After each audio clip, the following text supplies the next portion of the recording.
Hello everybody, and welcome to the Fortean Slip Bedtime Stories. Tonight, the true story that inspired A Nightmare on Elm Street. From the LA Times, January 11th, 1987. Since April 1983, at least 130 Southeast Asian refugees have left this world in essentially the same way. They cried out in their sleep, and then they died. Medical authorities call this Asian Death Syndrome. The refugees have various names for it, one of them being night terror.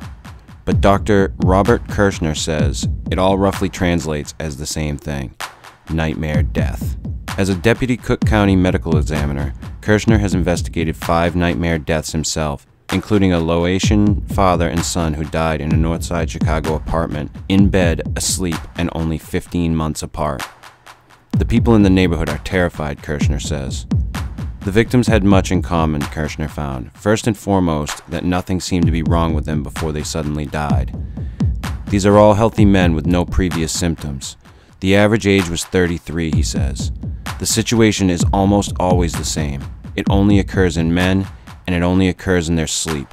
The report is they cry out and die or are found dead the next morning.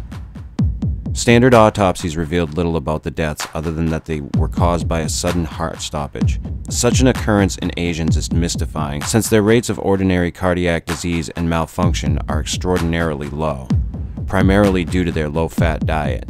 But detailed examinations of the victims' hearts performed by Dr. Frederick Eckner of the University of Illinois College of Medicine turned up something strange. All of the 18 hearts were slightly enlarged, and 17 showed defects in their conduction systems, the array of fibers that carries electronic impulses from the brain to the heart. The fibers were frayed and curled, as if, Kirshner says, their hearts just shorted out. It is Kirshner's theory that something at night, perhaps a random electronic discharge, and yes, perhaps a nightmare, overloaded these defective hearts, causing the sudden deaths. This makes the nightmare death all the more curious, since studies of whites who die suddenly has not shown the same defect. Thus, Kirshner speculates genetics probably plays a large role in the defect, which may be present from birth. Nightmare deaths are only found in certain Asian populations: Laos, Cambodia, Vietnam, as well as the Philippines and Japan. It has not been reported in China.